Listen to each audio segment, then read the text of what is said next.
Subscribe करें और bell दबाएं ताकि कोई खबर रह न जाए।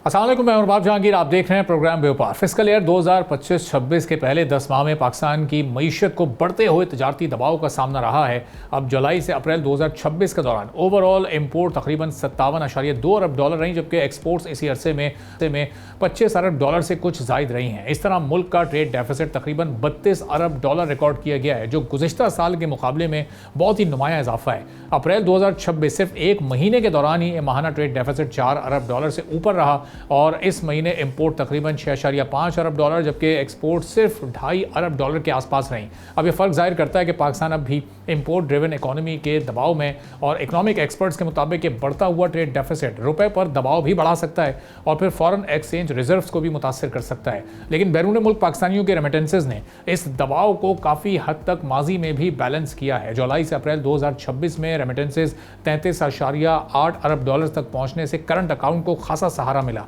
मुल्क को अप्रैल 2026 में बैरून मुल्क से तकरीबन 3.54 अरब डॉलर्स की रेमिटेंसेज मौसूल हुई हैं, जबकि ये मार्च और अप्रैल के वो महीने हैं कि जब दुनिया के हालात, खासतौर पर गल्फ कंट्रीज़ के हालात सबके सामने हैं। अब ये रकम गुज़िश्ता साल के मुकाबले में 11.4% ज़्यादा है, लेकिन मार्च 2026 के मुकाबले में ये 7.6% कम रिकॉर्ड की गई है। यानी उन हालात का असर किसी हद तक इस महीने रेमिटेंसेज पर पड़ा है। स्टेट बैंक के मुताबिक जुलाई से अप्रैल फिस्कल ईयर 2026 के दौरान ओवरऑल रेमिटेंसेज 33.8 अरब डॉलर्स तक पहुंच गई हैं, जो गुज़िश्ता फिस्कल ईयर के इसी अरसे से तकरीबन 8.5% ज़्यादा हैं। अब मौजूदा हालात में रेमिटेंसेज पाकिस्तान की इकॉनमी के लिए बहुत ही बुनियादी हैसियत रखती हैं। ये न सिर्फ फॉरेन एक्सचेंज के ज़खायर को सहारा देती हैं, बल्कि लाखों ख़ानदानों की आमदनी और उनकी बाइंग कैपेसिटी बढ़ाने का भी ये एक बड़ा ज़रिया है।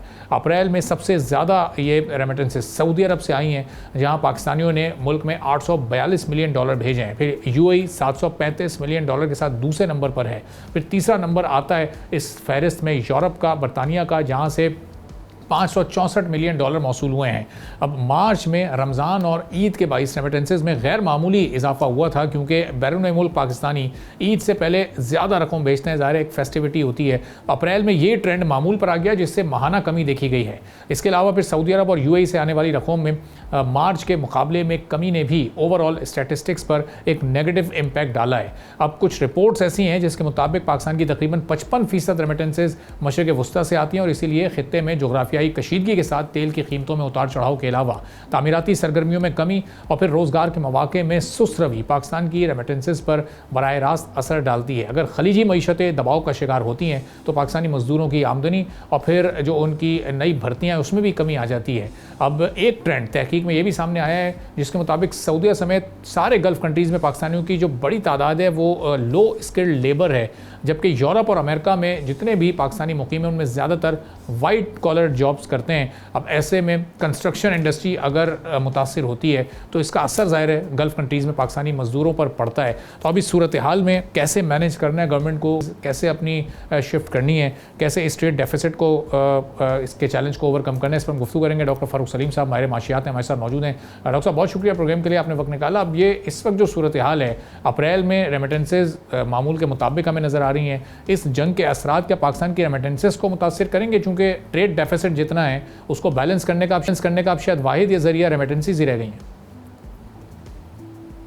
जी, अभी जो आदाद शुमार आपने बयान किए हैं उसमें ढकी छुपी अच्छी खबरें भी हैं और बुरी खबरें भी।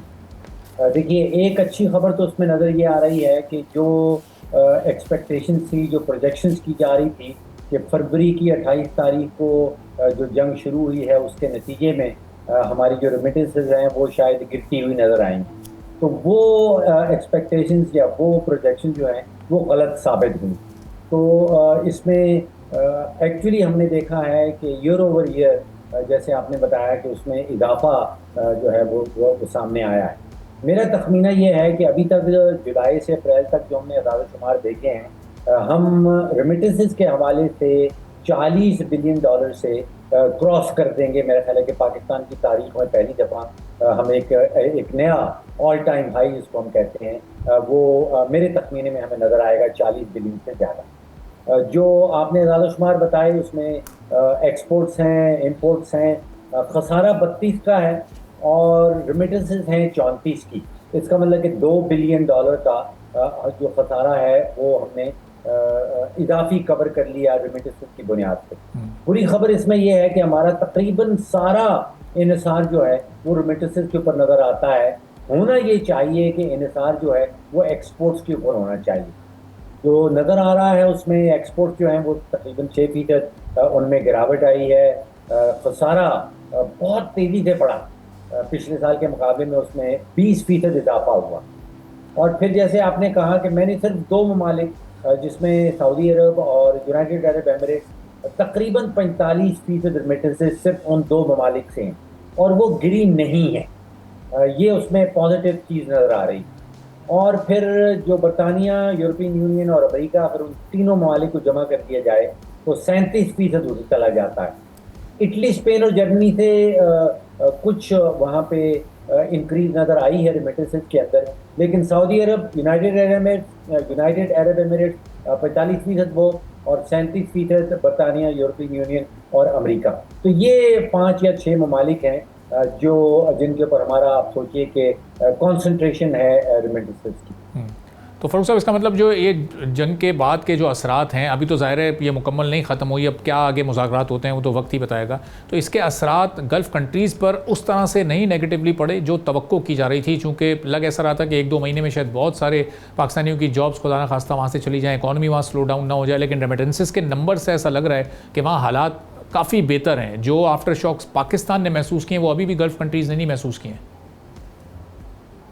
देखिए, इस सिक्के के दो रुख हैं। एक रुख तो ये तवक्को करे बैठा था कि शायद बहुत तेज़ी से रेमिटेंसेस गिर जाएंगी और जो इकनॉमिक एक्टिविटी है गल्फ ममालिक की वो बहुत तेज़ी से कम हो जाएगी। दूसरा रुख वो है जिसको मैं सब्सक्राइब करता हूँ। देखिए, इनमें कोई 4 खलीजी ममालिक जो हैं गल्फ के कंट्रीज, जिनके पास अगर कलेक्टिव हम देखें तो तकरीबन $6 ट्रिलियन के $6 ट्रिलियन के सॉवरन वेल्थ फंड्स हैं। जंग के नतीजे में तबाही आई है, जंग के नतीजे में नुकसानात पहुँचे हैं। मैं इस सिमत में देख रहा हूँ कि जंग के ख़ात्मे के बाद ये ममालिक जो हैं इनमें एक रिकन्स्ट्रक्शन किस्म का बूम आएगा। यहाँ पे इनको इजाफी लेबर चाहिए होगी, जंग के नतीजे में जो नुकसानात हुए हैं उनकी रीबिल्डिंग होगी, और ख़ास तौर पे जो डिफेंस का सेक्टर है उसमें अब इनको क्लियर कट गैप्स जो हैं वो नज़र आने लगी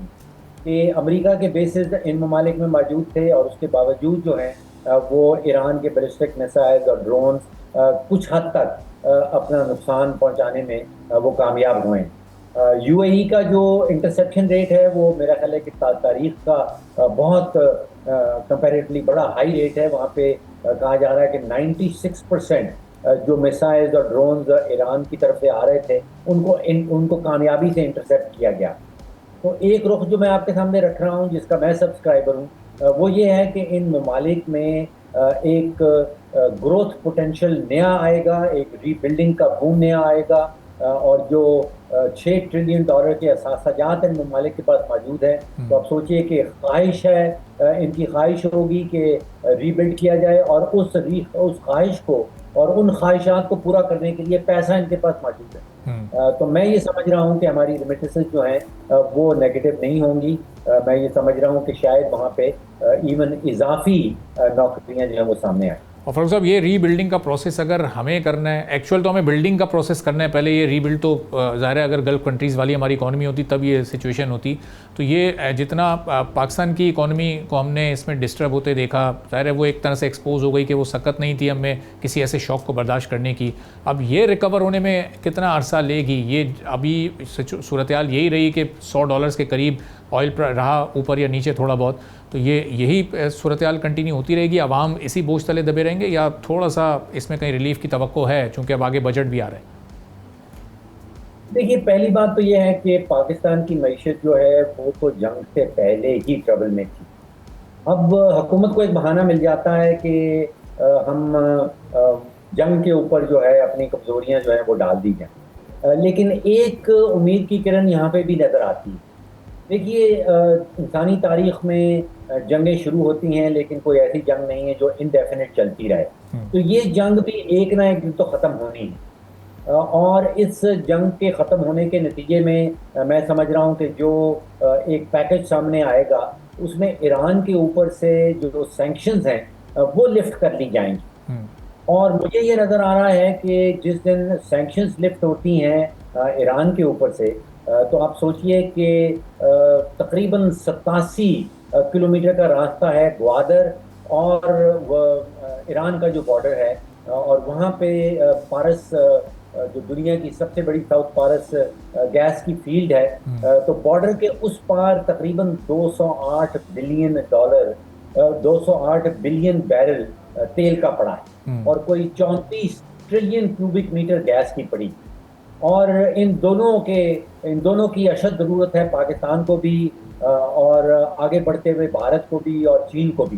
तो जब सैंक्शंस हटती हैं और पाइपलाइंस का जाल बिछना शुरू होता है, तो वो जाल गुजरना पाकिस्तान से है। उसके अंदर पाकिस्तान को भी सस्ती गैस और सस्ता तेल मिल पाएगा। और अगर if we play our cards right और ये जाल बिछता चला जाता है और जाता है भारत तक और जाता है चीन तक, जो बहुत बड़े कंज्यूमर्स हैं गैस के भी और ऑयल के भी, तो उसके अंदर आप सोचिए कि ट्रांजिट फी जो है वो कोई बिलियन डॉलर्स में इकट्ठी हो सकती है। सही। तो फरूख साहब, अभी ज़ाहिर तेल तो अभी हमें भी उसी कीमत पर मिल रहा है जिस तरह बाकी दुनिया को मिल रहा है। हर जुमे को हम देखते हैं कि तेल की कीमत में इजाफा नहीं होता बल्कि टैक्स में, पेट्रोलियम लेवी में इजाफा होता है।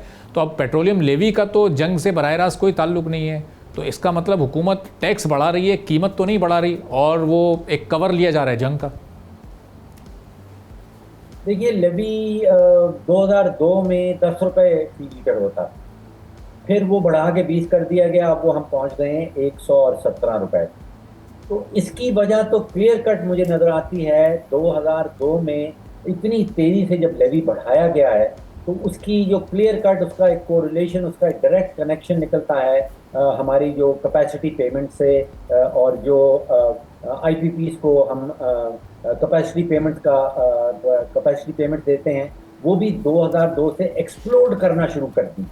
तो ये कहना कि पेट्रोलियम लेवी बढ़ाया जा रहा है क्योंकि टैक्स इकट्ठा नहीं हो रहा, मैं उससे मुत्तफिक नहीं हूँ।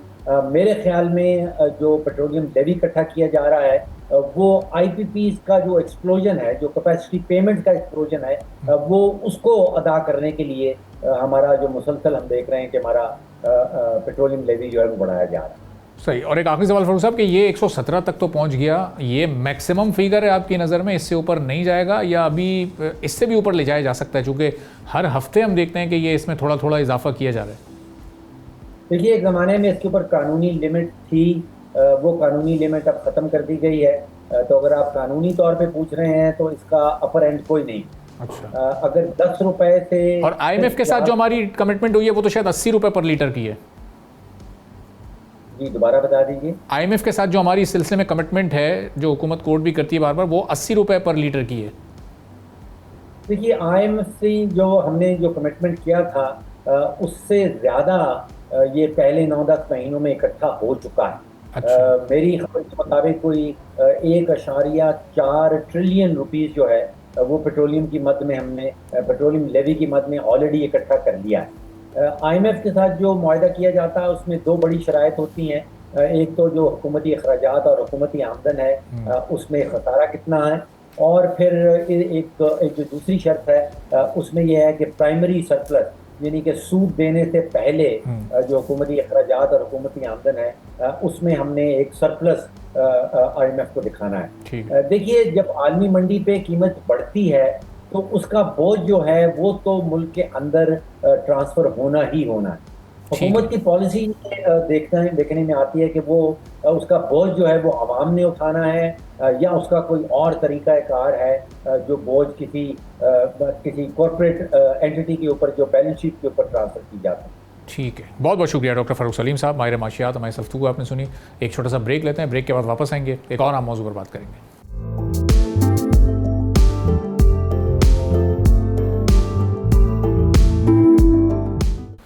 एक बार फिर आपको प्रोग्राम में खुशामदीद कहेंगे। मुल्क में अप्रैल के दौरान कंपनी रजिस्ट्रेशन की तारीखी सतह इस बात का इशारा दे रही है कि इकोनॉमी में डॉक्यूमेंटेशन के साथ साथ डिजिटल कारोबार और प्राइवेट इन्वेस्टमेंट का ट्रेंड अब शायद बहुत तेज़ी से आगे बढ़ रहा है। Securities and exchange commission of Pakistan के मुताबिक सिर्फ एक माह में 4082 नई कंपनीज रजिस्टर हुई हैं और ये वो माह है अप्रैल का कि जब जियोपॉलिटिकल क्राइसिस जो है वो हमने देखा कि किस तरह से उरूज पर रहा था। अब ये मुल्क की तारीख में एक माह में रजिस्टर होने वाली कंपनीज की सबसे बड़ी तादाद है। इस इजाफे के बाद अब मुल्क में रजिस्टर्ड कंपनीज की तादाद कुछ 3 लाख के करीब पहुंच चुकी हैं। 2,94,000 से भी ये तजावुज़ कर चुकी हैं। स्टैटिस्टिक्स से जाहिर करते हैं कि सबसे ज़्यादा रजिस्ट्रेशन IT और ई-कॉमर्स सेक्टर में हो रही है। अब इसकी बड़ी वजह कम इन्वेस्टमेंट के साथ ऑनलाइन बिजनेस मॉडल्स और फिर इसके अलावा फ्रीलांसिंग कल्चर के साथ डिजिटल पेमेंट्स का फ़रोग है।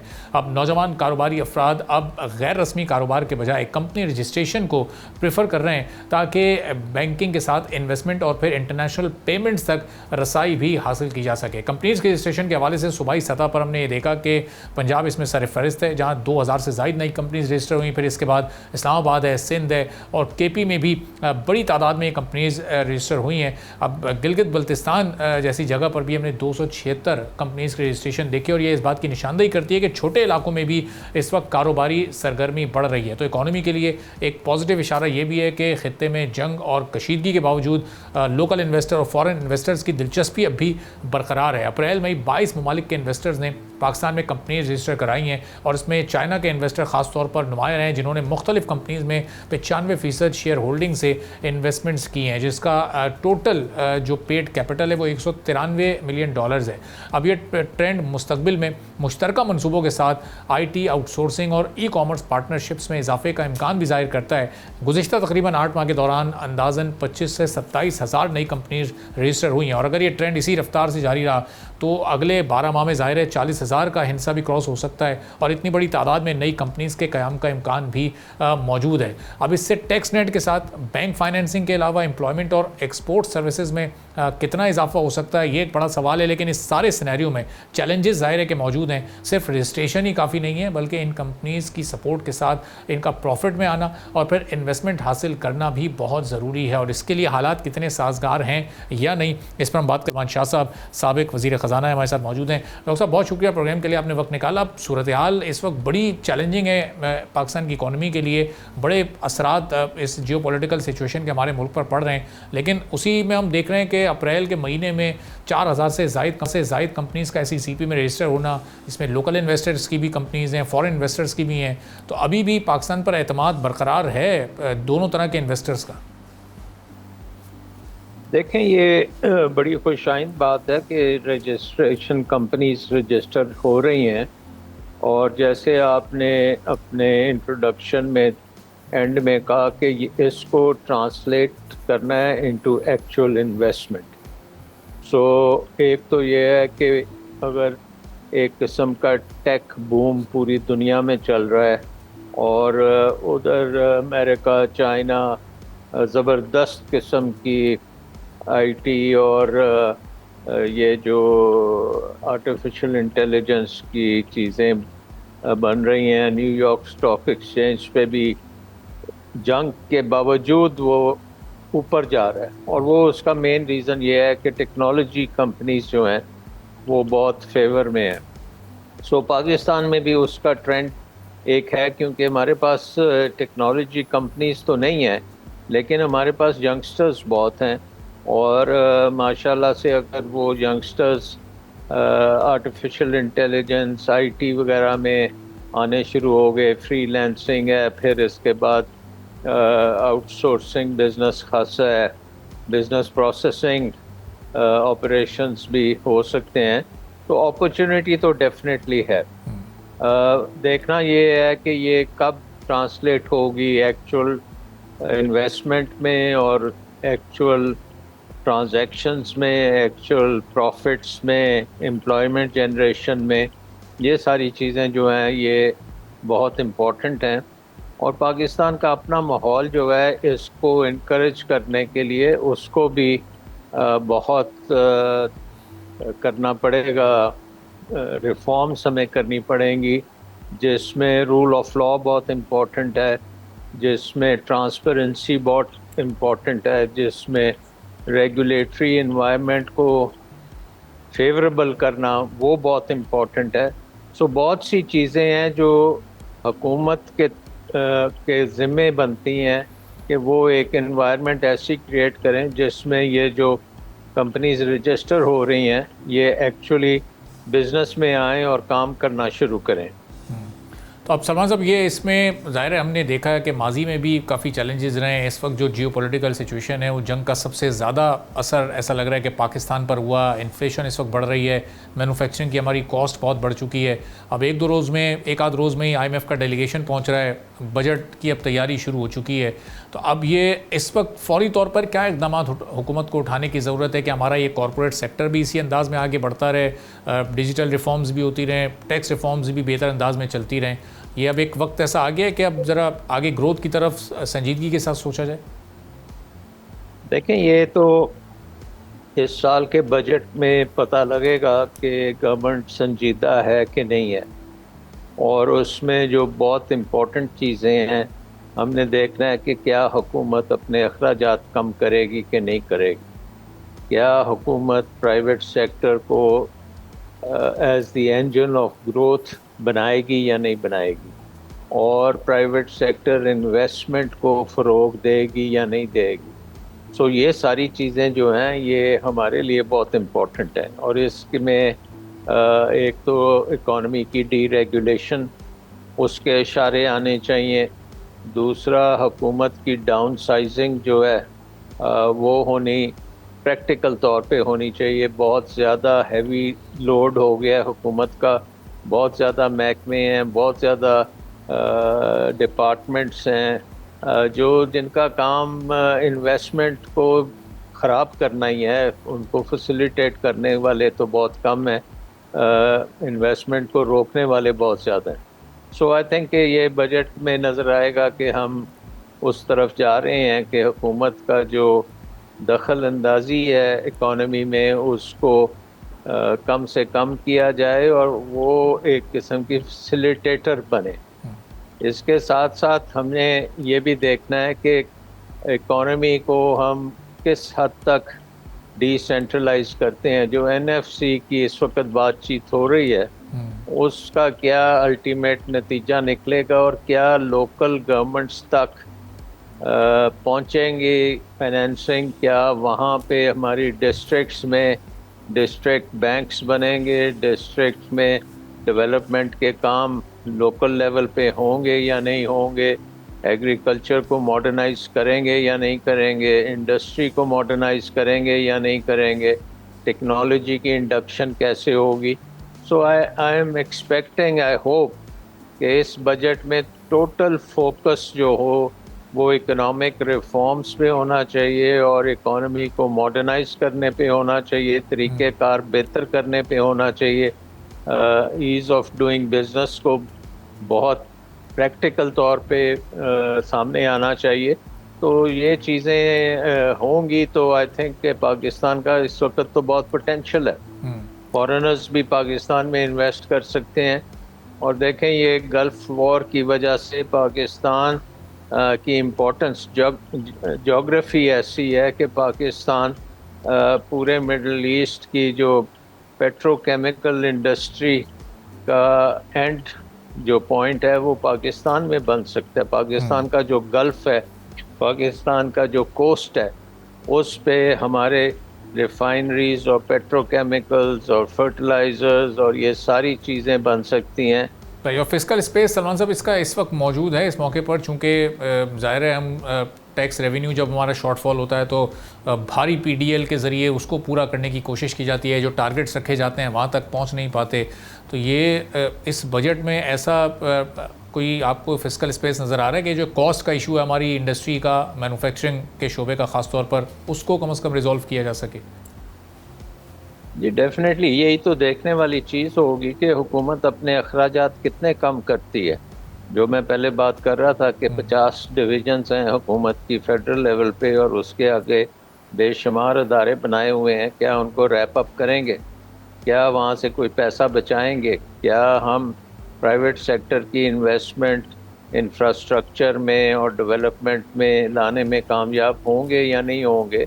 तो ये हमारी इस दफ़ा के बजट में आ जाएगी, क्योंकि तमाम जो पिछले आप सोच सकते हैं जितने भी IMF प्रोग्राम हुए हैं, अब उनका नतीजा सिर्फ यही है कि IMF प्रोग्राम जो है अकेला सफिशेंट नहीं है इकोनॉमिक डेवलपमेंट और ग्रोथ के लिए। आपको इंटरनल अपनी रिफॉर्म्स करने की ज़रूरत है और अपने कंपेटिटिव एडवांटेज को डेवलप करने की ज़रूरत है, और उसके लिए गवर्नेंस को इम्प्रूव करना और टैक्स रजीम को ठीक करना, टैक्सेस को कम करना, बेस उसकी बढ़ाना, हुकूमती अखराजात कम करने, ये सारे काम अब करने पड़ेंगे। अब आप दिल्ली दिल्ली नहीं कर सकते। अब वक्त आ गया कि पाकिस्तान ने जो कदम उठाया है अपना जियोपॉलिटिकली, इसको जियो इकोनॉमिक्स में अगर बैकअप नहीं होगी, अगर हमारी इकोनॉमी वीक होगी तो हम ये किरदार अदा नहीं कर सकेंगे। सो हमारी नेशनल सिक्योरिटी, हमारी जियो पॉलिटिक्स, हमारी फॉरेन पॉलिसी, ये सब डिपेंड करती है कि हमारी इकोनॉमिक ग्रोथ कितनी होती है, हमारी इकोनॉमी कितनी बढ़ती है, हमारे मुल्क से गुर्बत कितनी ख़त्म होती है, कितने बच्चे जो हमारे स्कूलों में नहीं हैं वो स्कूलों में पहुंचते हैं या नहीं पहुंचते। अब वक्त आ गया है सारे ये सवालों का जवाब देने के और अकाउंटेबिलिटी का। बहुत बहुत शुक्रिया सलमान शाह साहब, साबिक वज़ीर ख़जाना हमारे साथ मौजूद थे। गुफ्तगू आपने सुनी। एक छोटा सा ब्रेक लेते हैं, ब्रेक के बाद वापस आएंगे, एक और अहम मौजू पर बात करेंगे।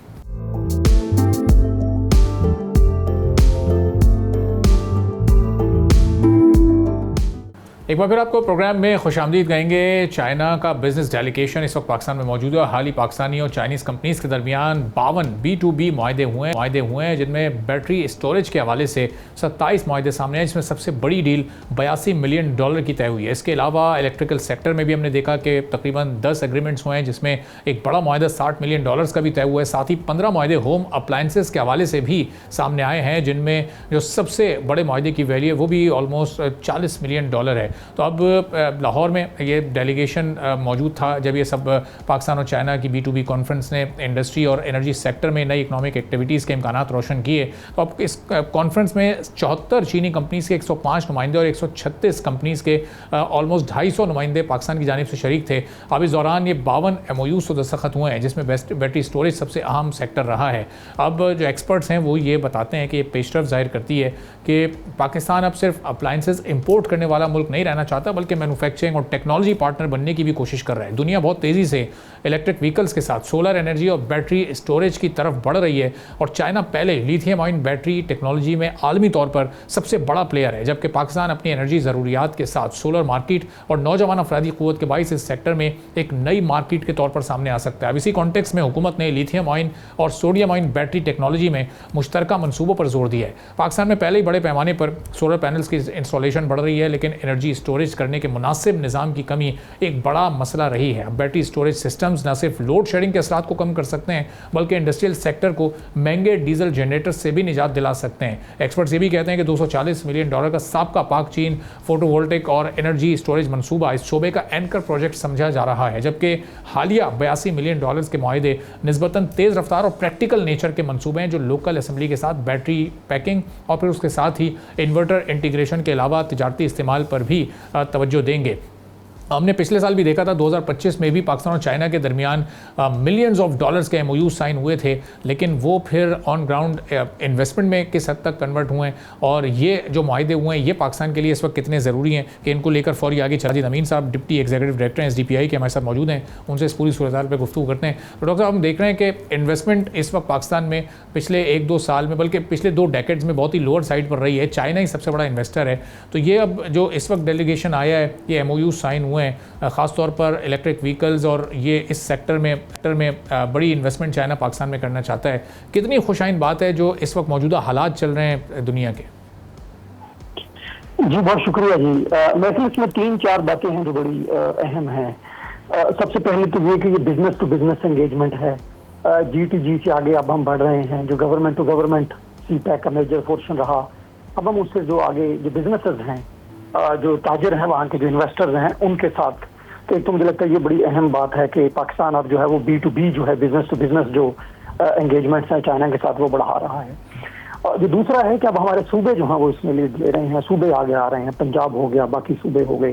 तो ये भी मेरे लिए एक बड़ी अहम बात है कि अब जो सूबे हैं जो हमारे प्रोविंसेस हैं वो दूसरे मुल्कों के साथ एंगेज हो रहे हैं बिजनेस को डेवलप करने के लिए। जो तीसरी मुझे लगता है बड़ी सबसे अहम बात है मौजूदा सिनारियो में, जैसे आपने अपने इब्तिदाइये में भी कहा कि इस वक्त जो एनर्जी का एक क्राइसिस है उसमें जो एनर्जी स्टोरेज है वो एक बहुत बड़ी फील्ड के तौर पे सामने आ रही है और बहुत बड़ी जरूरत भी है, लेकिन एक बहुत बड़ी फील्ड भी है जो पाकिस्तान में बड़ी ही अनटैप्ड है, बहुत ज्यादा पोटेंशियल है। जैसे आपने खुद भी कहा कि हमारे पास सोलराइजेशन तो बहुत हुई, हम एक बड़ी सक्सेसफुल स्टोरी है ग्लोबली सोलराइजेशन ग्रोथ की, लेकिन जो उसकी स्टोरेज है उसमें हम स्ट्रगल कर रहे हैं। तो मुझे लगता है कि ये जो चाइना के साथ एंगेजमेंट है कि इसको हम एक्सपेंड कर सकें आगे जो है उसमें सोलर जो एनर्जी स्टोरेज में, तो ये मुझे लगता है 3-4 चीजें मिला के जो वो बड़ी अहम है। इस वक्त शायद जो कमिटमेंट है मुझे लगता है माजी की निस्बत बहुत ज्यादा है कि इस सिर्फ एमओयूज तक ना रह जाए, उनको आगे लेके जो है वो चला जाए। तो डॉक्टर साहब, ये हमने सितंबर 2025 में भी जब पाकिस्तान से डेलीगेशन गया था, वो ऑलमोस्ट कोई 250 कंपनीज थी, बहुत बड़ा ह्यूज डेलीगेशन था और उस वक्त इतना हाई लेवल उसका था कि प्राइम मिनिस्टर ने भी उस पूरे टूर को जब अपनी गुफ्तगू में कोट किया, उन्होंने कहा कि 4 से 5 अरब डॉलर के ये एमओयूज हुए हैं जो बहुत जल्द आगे ऑन ग्राउंड भी हमें आगे बढ़ते नज़र आएंगे। लेकिन उसमें भी ऐसा लगता है कि फिर कोई ख़ास इन्वेस्टमेंट अभी तक आई नहीं है। अब उसमें पाकिस्तान के हालात, दुनिया के हालात या पाकिस्तान पर इस वक्त दुनिया का ट्रस्ट, क्या ये वाले सारे फैक्टर्स भी बड़े इंपॉर्टेंट हैं? ये बड़ी अहम बात है कि हमें एमओयूज को ट्रांसफॉर्म करना चाहिए एक्शंस के अंदर। 2 चीजें हैं मुझे लगता है उसमें जो बड़ी अहम होती हैं कि एक तो कि क्या हम जब एमओयूज कर रहे हैं उसके फॉलो अप में क्या हमारे पास कोई एक फिजिबिलिटी स्टडीज होती हैं। तो ये एक मुझे लगता है कि एरिया है जहाँ पे पाकिस्तान कंटिन्यूसली स्ट्रगल कर रहा है। एक फिजिबिलिटी स्टडीज को लेके आना, फिर इन्वेस्टर्स को एंगेज करना और उन एमओयूज को इन्वेस्टमेंट्स में ट्रांसलेट करना, मुझे लगता है कि वो एक बड़ा एक थोड़ा सा हमारे गैप जो है वो उसमें आ जाता है। But at the same time I think ये जो क्राइसिस जिससे अब हम गुजर रहे हैं, जो ऑयल प्राइसेस का एक क्राइसिस आया है जिसने पूरी दुनिया को हिला के रख दिया है, तो मुझे लग रहा है कि इसकी एक जो अपॉर्चुनिटी जो मिल रही है पूरी दुनिया को जिस पे लोग बिल्ड करेंगे वो यही है कि अब हमें जो फॉसिल फ्यूल एनर्जी है, जो हमारी instant type of random energy है जो फ्लो में चल रही होती है, लेकिन हमें जो एनर्जी स्टोरेजेस हैं उसको बेहतर करना होगा। तो शायद मुझे लगता है अगर ये 2 चीजें मिलें कि हमने जो माजी से सीखा है कि खाली एमओयूज ट्रांसलेट नहीं होते हैं, आपको लेके आने होते हैं, इन्वेस्टमेंट प्लान्स लेके आना होता है, पूरे एक्शन प्लान्स होते हैं, आपके फिजिबिलिटी स्टडीज हैं, और ये जो हमने सबक सीखा है शायद इसको मिला के हम आगे चलते हुए शायद थोड़ा बेहतर कर सकें।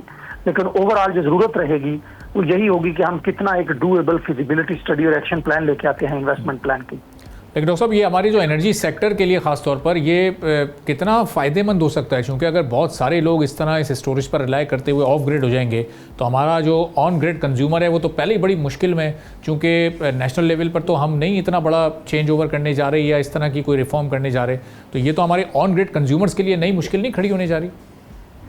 देखिए, मेरे ख्याल है गवर्नमेंट को इस पे ना एक बड़ी क्लियर देखना होगा कि क्या हमारे शॉर्ट रन जो गेन्स हैं, जाहिर है जब आप ग्रिड जाएंगे, आप नेशनल ग्रिड से ऑफ होंगे तो आपके जो सर्कुलर डेट्स हैं और आईपीपीज की जो पेमेंट्स हैं उनके बर्डन जो है वो बढ़ेंगे। लेकिन मुझे लगता है कि गवर्नमेंट को एक ट्रांजिशन प्लान लेके आना चाहिए, क्योंकि आप लॉन्ग टर्म में ये जो नेशनल ग्रिड का हमारी एनर्जी है जो हाई कास्ट है, इनएफिशिएंट है, कोल फ्यूल बेस्ड है, हमें उससे मूव करना होगा अल्टरनेट एनर्जी की तरफ, ग्रीन एनर्जी की तरफ, चीपर अल्टरनेट सोर्सेज हैं उनकी तरफ। तो पाकिस्तान को बहुत ही एक वेल डिजाइंड एक ट्रांजिशन प्लान पूरा चाहिए होगा जहां पे आप ग्रेजुअल शिफ्ट करें जो ग्रीन एनर्जी की तरफ। बट लॉन्ग टर्म में, मीडियम टू लॉन्ग टर्म में दी ओनली वे जो आगे है पाकिस्तान के लिए और बाकी ममालिक के लिए भी, वो जो नए सोर्सेज हैं एनर्जी के जो ग्रीन हैं, क्लीन हैं, हमें उन्हीं पे जाना होगा। तो ऐसा नहीं होता कि हम इसको बाइंड हो जाएं नेशनल ग्रिड के, और ऐसा भी नहीं कि हम यकमुश्त ये सारा कर देंगे, लेकिन हमें एक पूरा ट्रांजिशन प्लान है वो लेके आना होगा। बट वो जरूरी है, उसके बगैर जो है वो गुजारा नहीं है कि हम क्लीन और ग्रीन एनर्जी की तरफ शिफ्ट करें। ठीक है, बहुत बहुत शुक्रिया डॉक्टर साजिद अमीन साहब, डिप्टी डायरेक्टर पीआई हमारे साथ मौजूद थे, गुफ्तगू आपने सुनी। इसी के साथ नाज़रीन आज के प्रोग्राम से इजाज़त दीजिए, अल्लाह हाफ़िज़।